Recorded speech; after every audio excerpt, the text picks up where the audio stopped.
নিঃস্ব অবস্থায় কি দোয়া করতে পারে নাকি, এই দোয়াটা শিখে নেন, ইনশাআল্লাহ আপনার জীবনের সমস্ত সংকট কেটে যাবে ইনশাআল্লাহ।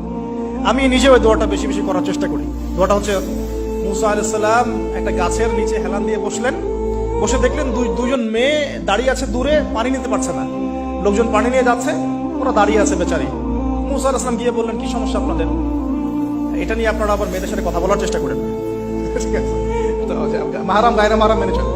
তারা বললো যে আমাদের বাবা অনেক বৃদ্ধ মানুষ, আমরা পানি নিতে পারি না যতক্ষণ না আমাদের কম পানি নিয়ে চলে যায়।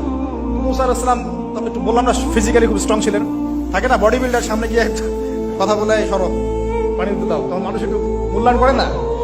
তো মুসা আলাইহিস সালাম এভাবে পানি নিয়ে দিলেন এবং বাছুরদেরকে পানি পান করালেন, করিয়ে গাছের নিচে এসে বসে আছেন।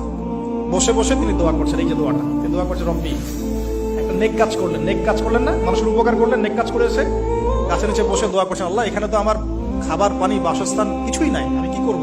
রব্বি ইন্নী লিমা আনজালতা ইলাইয়া মিন খায়রিন ফাকির। অর্থ হচ্ছে, হে আল্লাহ, তুমি তোমার পক্ষ থেকে আমার উপরে যে নিয়ামতগুলো দিবে, আমি এর জন্য ফকির হয়ে বসে আছি।